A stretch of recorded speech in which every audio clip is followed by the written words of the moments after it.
Oi, eu sou a Mila. Hoje o vídeo é sobre perguntas e respostas. Essas perguntas foi da caixinha que eu abri lá no Instagram para vocês me mandarem dúvidas. E aí eu resolvi selecionar algumas para responder aqui no YouTube. Esse é o primeiro vídeo desse quadro que eu quero trazer toda semana, tirando dúvidas de vocês, porque lá no Instagram, quando eu respondo nos stories algumas dúvidas, elas somem em 24 horas. Aqui a gente consegue deixar essas perguntas, essas dúvidas, né, ficam gravadas e vocês conseguem consumir depois com mais tranquilidade, sempre que precisar voltar. Se tiver alguma coisa aqui, alguma informação que vocês achem importante, vocês conseguem ver de novo. Por isso que eu decidi trazer aqui pro YouTube, tá bom? Então vamos lá para a primeira pergunta. Qual a altura ideal para usar nas linhas do planner semanal? Bom, vamos lá. Eu usava no planner, no planner que fiz ano passado, a altura entre uma linha e outra em torno de 6,5, 6,4 aproximadamente.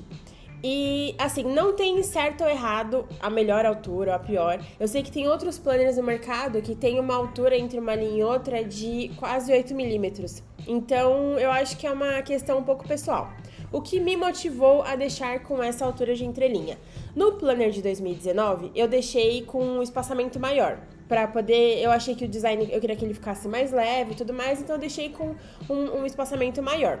E aí, o que aconteceu? Durante o ano, enquanto eu tava usando, eu percebi que eu ficava incomodada com aquela distância da primeira para a segunda frase. E aí, eu acabava muitas vezes escrevendo entre uma linha e outra. Colocava, duas linhas de texto, né, onde deveria ser uma só. E aí, no ano seguinte, eu achei que ficaria mais confortável colocar um espaçamento entre uma linha e outra um pouquinho mais justinho. Então, eu achava que ficava mais fácil na hora de escrever as tarefas do dia ali, né, os compromissos, com esse espaçamento menor. Então, essa foi a minha percepção. As minhas clientes, elas já queriam um pouco mais, elas sempre queriam mais e mais espaço possível para colocar ali as tarefas, o que precisava fazer. Então, acabou unindo as duas coisas. Eu queria um pouco mais de linha para o espaçamento um pouquinho menor e elas queriam mais área, mais espaço para texto. Então, assim, ficou perfeito. Mas a minha dica minha sugestão: não tome a minha informação ou de outra marca como verdade. Faça testes. Faz um teste com 6mm, 7, 8mm, imprime. Depois que você faz a arte, né, você manda imprimir. E aí você escreve. Vai ali, escreve. Até se quiser colar algum adesivo, alguma coisa pra você sentir, você ter a sua própria percepção de qual é a melhor altura de linha pra você usar. Porque, por exemplo, a minha letra, ela não é muito grande. Ela não é pequenininha, mas ela também não é, assim, não é grande. E então, assim, essa altura de 6,5 fica super confortável para eu escrever. E eu nunca tive um feedback negativo em relação a isso. Mas pode ser que, para quem tem uma letra maior, isso seja um problema. Acha que pode ficar muito tumultuado e tal. Caso isso seja o seu, se isso for o seu caso, parta do princípio de uma coisa que é melhor para você. Eu acho que a graça da marca, da papelaria, da pequena empreendedora, né? A gente tá falando de marcas enormes e tal, é que vai ter um pouquinho da sua visão. É a sua visão que vai fazer aquele produto ficar mais legal. É a sua percepção de como é o produto perfeito pra você que vai ajudar a ficar perfeito para suas clientes. Eu acho que isso faz toda a diferença de uma marca menor para outra maior, sabe? A gente poder... Eu brinco que são esses detalhes da entrelinha, até da espessura da linha, se vai ser pontilhado, se vai ser traço, como vai ser, se vai ser colorido, preto e branco. São esses detalhes que vão deixar... que vai fazer o seu planner ser único. Então, assim, não tome nenhum como verdade, faça teste, escreva... E aí você toma a sua decisão. E outra, quando você tomar essa decisão, ela vai estar embasada. Você vai saber porque você escolheu por aquela entrelinha. E se o seu cliente der algum feedback negativo, falar, poxa, eu não gostei muito, tudo bem. No ano seguinte você ajusta. Beleza? Então, assim, o que você acha? O que você achou dessa resposta? Me conta nos comentários que eu quero saber. E também, se puder, me conta nos comentários quanto você acabou decidindo deixar na sua entrelinha, que eu fiquei curiosa. Quando devo começar a campanha de lançamento do planner? Vamos lá, então. Eu acho que assim, se você está começando e ainda não tem uma base muito grande de cliente, ainda está começando agora, poucos seguidores, poucos clientes, talvez seja legal você começar com uns 20, 30 dias antes, Acho que 30 pode ser muito, assim, uns 20 dias eu acho que é legal. Criando uma landing page para capturar leads. Você precisa começar a divulgar quando vai ser a data do lançamento do seu planner e pedir para o pessoal deixar o e-mail de quando vai ser, para ter mais informações sobre o lançamento e até mesmo sobre o planner. É legal para esses anúncios, né, você começar a rodar alguns anúncios divulgando isso. Então é legal que para esses anúncios já tenham alguma foto de algum detalhe que chame a atenção do seu cliente para ele ficar interessado em querer saber mais sobre o seu lançamento. Depois disso, é legal também você já ter alguns posts nas redes sociais, com Save the Date, começar a soltar algumas informações, alguns spoilers. Você pode colocar, por exemplo, mandar e-mail e colocar nas redes sociais quais são os moodboards que serviram de inspiração para sua coleção, qual que é o tema, qual é a paleta de cor. Você vai dando alguns detalhes para poder deixar seu cliente interessado e informado ali para quando vai ser o lançamento. E aí também eu acho que é legal não ter esse tipo de conteúdo tanto nas redes sociais, no Instagram, né, no feed do Instagram, quanto que ele seja enviado por e-mail mesmo. Também é muito importante, na semana, eu acho que uma semana antes do lançamento, você começar a aquecer mais ainda a sua base. Então você manda e-mails avisando qual que vai ser o brinde, como vai ser, quais são as regras para o lançamento, se vai ter desconto especial no dia do lançamento, se vai ter alguma promoção, como vai funcionar, para ele já chegar nessa data com todas as informações possíveis. E eu acho que hoje em dia é muito legal fazer uma live também, mas fazer uma live alguns dias antes do lançamento. Então, por exemplo, se o seu lançamento for na quarta, você faz a live na segunda-feira, porque aí dá tempo do seu cliente ver os seus produtos, escolher qual que vai ser o que ele acha mais legal e com tranquilidade no dia do lançamento mesmo, ele vai lá e faz a compra dele sem nenhum problema. Quando a marca é menor, a gente sabe que não tem tanto risco de esgotar o produto, essas coisas. Mas para as marcas maiores, eu sei que esse movimento é importante para as clientes conseguirem escolher com calma qual que é o modelo que elas querem e para poder acontecer um lançamento com mais calma. Também é muito legal você começar a criar grupo no Telegram, grupo no WhatsApp, para poder... Porque assim, você não fica dependendo só da entrega do seu post no Instagram para divulgar o seu lançamento para os seus clientes e para futuros clientes. Porque a gente sabe, tem dia que a entrega do Instagram tá maravilhosa, tem dia que a entrega está um desastre. E não dá para ficar tão vulnerável com essa instabilidade aí do algoritmo do Instagram. Então, sempre tenha e-mail das suas clientes, se possível, crie um grupo no Telegram para divulgar, para dar detalhes. Você até pode fazer uma questão de liberar uma hora antes para quem está no grupo do Telegram, ou ter um desconto, cupom especial para quem está participando do Telegram, porque aí você tem mais uma forma de entrar em contato com o seu cliente para avisar, para conseguir falar mais sobre o lançamento e deixá-lo mais envolvido com a sua marca.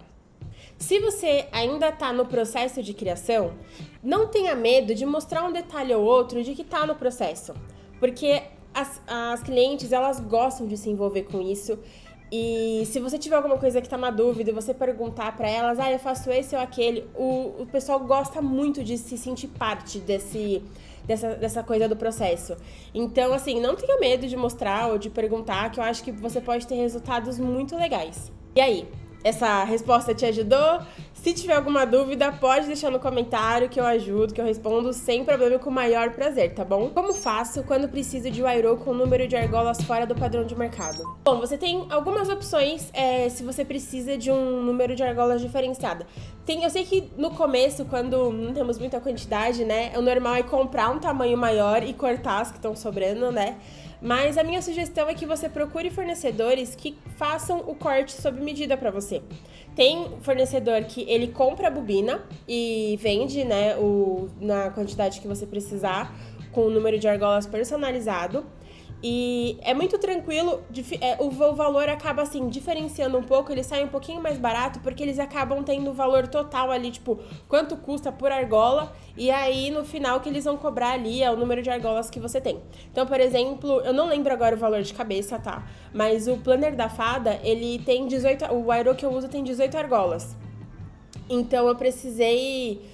quando eu decidi o tamanho no mercado, tudo isso, e eu sempre tive uma visão de escala, eu sempre soube que eu queria crescer, não queria ficar muito processo manual e que demandasse tempo e fosse trabalhoso. E ficar cortando ali no alicate as sobrinhas, eu sempre achei assim, eu fiquei um desastre. E aí eu falei, eu não quero ficar fazendo isso, vou atrás de fornecedor que consiga me vender personalizado. E aí, no primeiro momento eu achei alguém que revendia, né? Ele comprava o aerô e cortava, como eu comentei. Mas também tem uma segunda opção, que é você ir direto com a fábrica. Geralmente, direto com a fábrica, tem tipo uma quantidade mínima de, por exemplo, comprar uma bobina. Que pode parecer uma coisa assim, eu lembro que a primeira vez, nossa, eu vou comprar uma bobina, meu Deus, é muita coisa.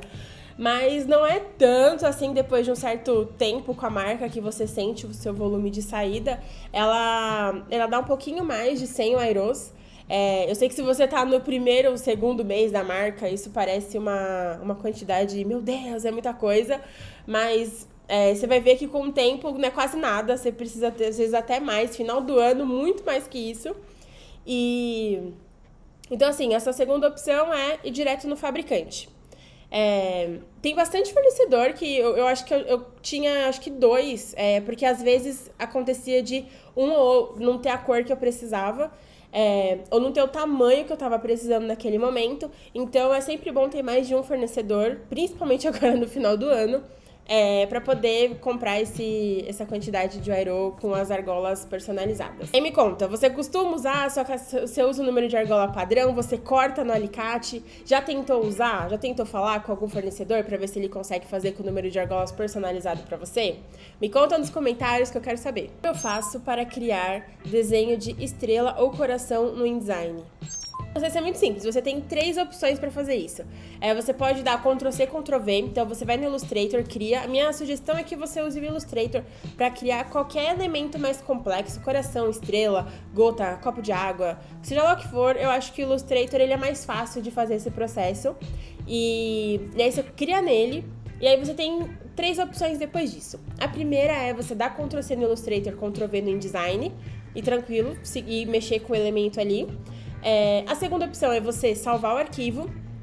Então você salva o arquivo com aquele desenho com o tamanho certinho dele, né?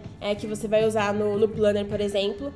E, por exemplo, imagina que ele vai ter 1 centímetro, 1 por 1, seja um quadradinho de 1 por 1, um copinho de água, por exemplo. E aí você cria com essa medida no Illustrator, salva o nome do arquivo, salva bonitinho o arquivo, copo de água e tal. E aí, no InDesign, o que você vai fazer? Você linka esse arquivo lá. E aí você consegue mexer com ele normalmente. O que acontece? Desse processo, você não vai conseguir editar cor, editar os elementos pelo InDesign. E você vai sempre precisar fazer essa alteração no arquivo original.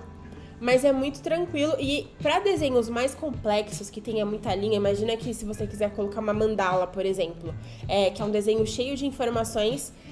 E esse tipo de desenho cheio de informações, esse processo é o melhor. Você linkando ali um arquivo dentro do InDesign para poder trabalhar dessa forma, beleza? E por último, se você quiser, você usando a biblioteca da Adobe. Ali do ladinho você vai ver que você pode criar algumas bibliotecas com o material que você está usando. Então você cria todos os elementos que tem um desenho, que tem ilustração no Illustrator. E depois, quando você estiver no InDesign, você simplesmente clica e arrasta para o seu arquivo do InDesign. Eu vou até fazer aqui com vocês rapidinho, para vocês verem como é super fácil. Eu vou fazer os 3 processos usando uma estrela, que é tranquilo, mas é só para vocês entenderem como funciona. Beleza? Vamos lá. No Illustrator, e eu vou fazer aqui uma estrela, que para fazer uma estrela não tem mistério, é você clicar aqui no menuzinho lateral, né, onde tem esse quadradinho, vem aqui ferramenta de estrela. Aqui no Illustrator, só uma coisinha besta, né, pra vocês, pra quem não sabe, a estrela, se você só clica e arrasta, ela fica com esse formato mais gordinho, mais abaloado. Mas se você quiser que ela fique toda retinha, é só segurar o Alt ou Option se você tiver no Mac. E aí ela fica toda retinha. E se segurar o Shift, ele mantém ela alinhadinha. Eu vou deixar aqui com 5 centímetros pra gente conseguir visualizar lá, não vou deixar muito pequenininha, tá bom? Tá, vou dar o Ctrl+C aqui no Illustrator e o Ctrl+V aqui no InDesign pra vocês verem. Prontinho. A primeira etapa, Ctrl+C, Ctrl+V, tranquilaço, né? A segunda opção é você inserir, salvar um arquivo separado e colocar aqui. Então, vamos lá. Eu vou colocar o arquivo, vou colocar exatamente do tamanho aqui da estrela. Eu vou deixar ela até em outra cor pra gente conseguir comparar. Vou salvar um arquivo aqui.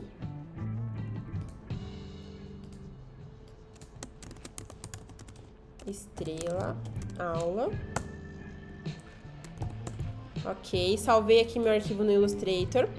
Pode ser o arquivo do Illustrator mesmo, não precisa ser JPEG, não precisa ser PDF, nada disso. Pode ser o próprio arquivo do Illustrator.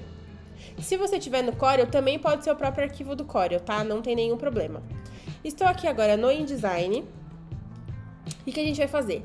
Para conseguir inserir esse arquivo, você vai usar o atalho Command D ou Ctrl D se você tiver no Windows. E aí você vem aqui e adiciona, já deixei aqui separadinho, esse arquivo que a gente acabou de criar. E aí, se você der só um clique, ele já cria do tamanho que você fez, do tamanho original, não precisa ficar se preocupando com isso. Caso não, eu vou dar um Ctrl Z, porque ele volta, para ele voltar aqui, né, para poder criar. Qual que é a graça? O legal de trabalhar com um arquivo em vetor é que vetor não tem problema de escala. Você pode, como a gente usa o Illustrator, se a gente quisesse deixar essa estrela do tamanho da página, não teria nenhum problema, porque tanto o InDesign quanto o Illustrator trabalham com vetor e isso não vai estragar o desenho, nada disso, tá? Mas aqui voltei e deixei com o tamanho original da estrela. Só que o que acontece? Aqui, por exemplo, ele é uma forma dentro do InDesign que eu consigo mudar a cor. Então, se eu quiser, eu mudo a cor aqui, ó, tá vendo? Do contorno, o preenchimento. Vamos deixar em vez de amarelo, quero deixar com a minha cor, beleza? E esse daqui eu não consigo, ele é uma imagem, tá vendo que quando dá 10 cliques, ele faz essa mãozinha? Isso significa que ele é um arquivo inserido, que foi inserido aqui dentro do InDesign. Pra gente editar, tá vendo que tem essa correntinha aqui da imagem? Isso mostra que ele tá vinculado, né, nesse arquivo. E aí, se você quiser editar, quando faz esse processo, você clica com o lado direito, editar original. Pronto, voltou aqui. Aí a gente vem aqui, por exemplo, e eu vou colocar aqui o meu rosa. Salvo. E pronto, aqui mudou de cor. Beleza?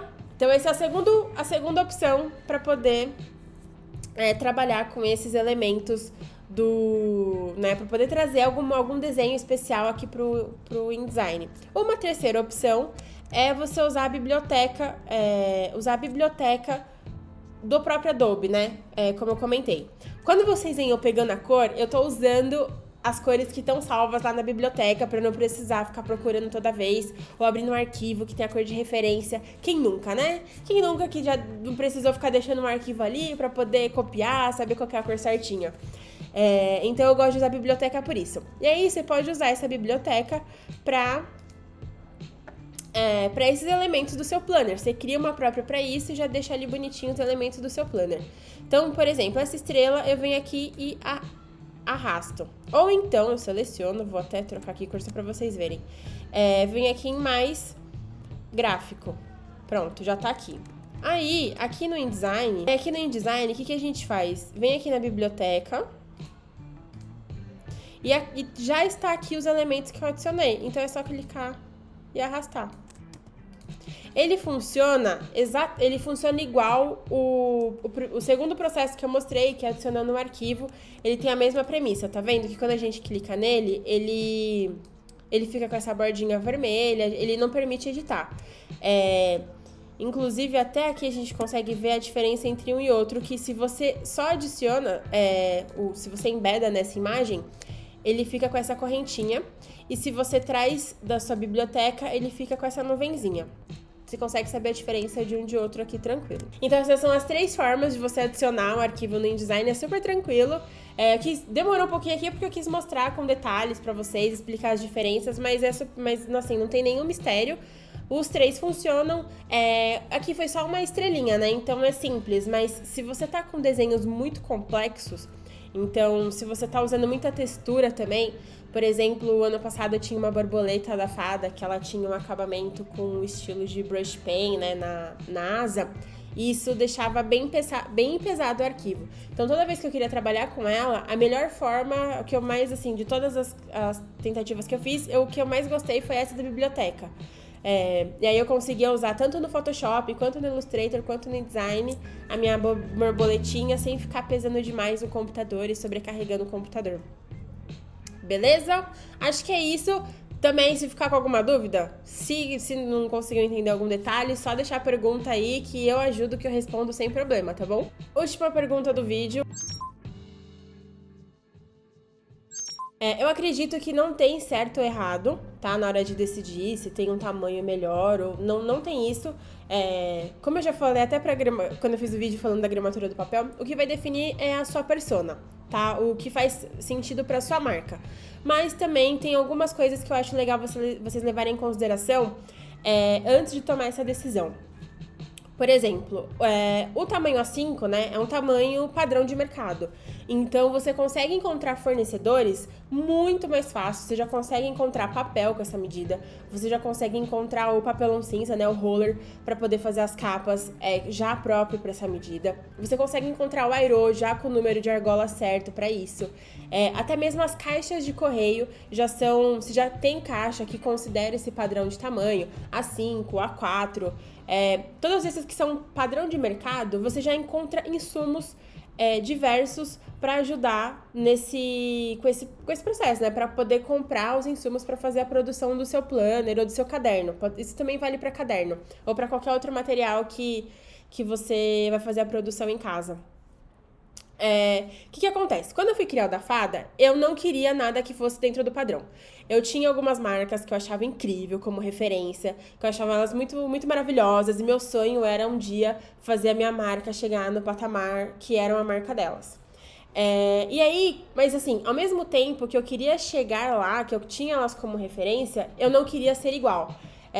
Por toda a minha bagagem, né, com design, com agência de publicidade, eu sempre entendi que são nos detalhes que a gente vai se diferenciando dos concorrentes, entre aspas, mas dos outros produtos disponíveis no mercado, que vai fortalecendo o branding da nossa marca. E aí, o que eu levei em consideração?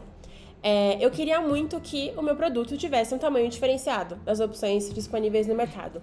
Eu tinha como referência de marca grande, por exemplo, a Tilibra, a linha Soho deles, né, que eu acho que é uma das linhas mais lindas de produto assim, de papelaria de marca grande, e eles têm umas medidas diferentes também. Ou então, quando a gente vai para a marca da Cícero, por exemplo, eles acabam tendo um produto ou outro que tem um padrão de produto de medida diferente.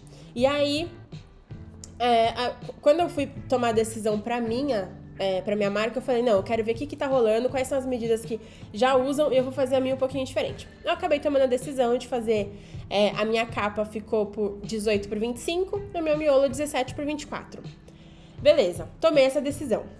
Aí vem o momento 2. Eu preciso de insumos com essa medida, porque você não acha... Como eu falei, quando você tá com A5 ou A4, você acha já kit de papelão, kit de papel, pacotes e pacotes de papel offset, por exemplo, já dentro dessa medida. E aqui eu queria não, porque era uma medida que eu tirei bem da minha cabeça mesmo. A minha meta era, eu quero ser diferente do que tá no mercado. Não foi pensando em aproveitamento de papel, em facilitar minha vida, não. Eu só queria ser diferente. Era isso que tava guiando as minhas decisões. E aí eu precisei ir atrás de fornecedores que conseguisse... porque, assim, também um outro detalhe. Eu não tinha máquina para poder cortar papel. Então, não conseguia nem comprar aquele pacotão, né? O tamanho... que agora eu não lembro a medida. Do tamanho da folha, né? E cortar eu sozinha. Porque eu não tinha máquina para isso. E não tem como você ficar com uma qualidade legal cortando na mão, na régua, né? Não vai ficar perfeito. E eu sempre fui chata com o acabamento dos meus produtos. Eu queria que ficasse, assim, o mais profissional possível daquilo que eu estava disposta a fazer. Então, a minha ideia foi entrar em contato com gráfica para ver para eles me fornecerem o papel já na medida que eu queria. E aí deu super certo. Aí o segundo desafio foi encontrar um fornecedor de papelão que já conseguisse vender para mim, né, na medida que eu queria. No primeiro momento eu não encontrei, eu precisava com papelão, já foi um tempinho cortando na mão. Acho que eu fiquei uns 2 ou 3 primeiros meses cortando tudo na mão. E na régua, até detonei com uma guilhotininha que eu tinha aqui, basiquinha, pra ficar mais fácil, que chegava uma hora que eu já não tinha mais pulso pra cortar papelão. E aí eu ia nessa guilhotina, acabei deixando ela toda cega, torta, ficou um caos. Até que eu consegui achar um fornecedor que já vendia pra mim tudo na medida que eu precisava. E aí isso já facilitou muito minha vida. E também outro desafio foi, que eu até já respondi essa pergunta nesse vídeo, foi a questão do aerô. Porque assim, eu sabia o acabamento que eu queria, que era, por exemplo, a distância das bordas em relação ao tamanho do aerô. Por exemplo, eu poderia pegar um aerô A5, que é um pouco menor, e colocar ali no material, ou então comprar o A4 e ficar cortando, né, o excesso de argolas. Mas, como eu falei, né, eu já até falei mais cedo nesse vídeo, a minha mente sempre foi de querer fazer isso pensando já na escala, pensando na produção, assim, grande, com bastante demanda. Então, eu já logo fui atrás de fornecedor que vendesse pra mim esse aerô com a medida personalizada. E aí, tranquilo. Com esse tamanho esse tamanho de planner, ele é um pouco menor que um A4, por exemplo. Isso significa que, se eu for usar uma caixa de correio padrão, que vai ser um padrão ou A5 ou A4, o A5 não cabe, então eu tenho que ir para a caixa A4. Isso significa que eu vou precisar preencher essa caixa de alguma forma pro produto não ficar sambando, dançando dentro da caixa e, enfim, ser danificado. Então, também é uma coisa para você levar em consideração. Pode nem ser um elemento tão importante, mas eu acho que é legal você estar com essa informação aí no seu cérebro, você colocar isso na hora de decidir, né? Qual que é o tamanho que você quer usar. Que isso também vai aumentar o custo na hora de enviar o produto. Uma outra coisa também, o ano passado, como eu fiz a produção em gráfica, o meu planner, ele ainda ficou um pouquinho maior. Porque eu fiz o planner com aba, que era o sonho da minha vida, era ter planner com abas. E aí, ele acabou ficando mais largo, porque eu não queria que a minha cliente perdesse muito da área do que ela já estava acostumada ali do papel, de espaço para escrever, para tudo mais. Então, eu decidi optei por deixar ele com a capa mais larga. Então, a capa ganhou em torno de uns 2 centímetros, 1,5 centímetros mais ou menos. E aí, no que isso impactou? A gente estava por conta da falta de insumos no mercado, eu tive muita dificuldade de achar caixa que coubesse esse planner que, assim, foi 1,5 centímetros maior, mas que já dificultou pra caramba pra encontrar caixa de papelão, porque assim, é 1,5 maior da parte da capa, então a gente já tem que considerar a largura do aerô. Somando tudo, a caixa ficou assim 1 centímetro mais larga do que deveria em relação às caixas de correio, né, disponíveis no mercado. E isso virou caos para eu conseguir achar a caixa de papelão na medida certa, que coubesse e que ficasse legal o meu planner. Então, eu acho muito legal você ficar atento a isso. Então, a caixa de envio e o quanto está disponível aí os insumos para você. Por exemplo, eu tô em São Paulo, né? Tô na capital. E o que significa que eu tenho muito fornecedor à minha disposição. Se eu não tenho de um lado, eu vou pro outro. Que nem eu falei, eu tinha mais de um fornecedor de aerô.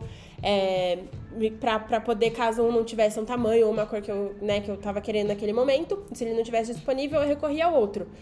Se você tá no interior, se você tá um pouco mais... Se tá mais difícil para você acesso a esse tipo de fornecedor, talvez seja legal você colocar isso na balança também, tá? Então, assim, não tem certo ou errado. O tamanho do seu planner, o tamanho final, ele também faz parte do seu branding, são esses detalhes, a percepção de valor que você quer passar, tudo, né? Ele também tá junto ali do seu branding e você que decide. O que vai errado só se dá muita merda no caminho, perdão pela palavra. Mas aí é aprendizado e tá tudo bem. Tá tudo bem, se você tomar uma decisão para esse ano e no ano seguinte você resolver mudar por qualquer razão que seja, fique tranquila, faz parte do processo, tá bom? Mas acho que é isso, né? Falei demais. Eu espero que tenha ficado claro, não sei se ficou confuso, que eu falei muito, não sei se se vocês ficaram com alguma dúvida. E aí já sabe, se tem dúvida, deixa no comentário que eu respondo. Se quiser me mandar uma mensagem também, tô à disposição, tá bom? E muito obrigada. Se você assistiu até aqui, muito, muito obrigada. Por favor, não esquece do like. Se você não é inscrito no canal, se inscreve, por favor. É muito importante ter você aqui comigo. E eu espero que você esteja gostando do conteúdo. Já temos vídeos aí com o turno planner da fada, alguns tutoriais. Então, por hoje é só. Muito obrigada e até a próxima.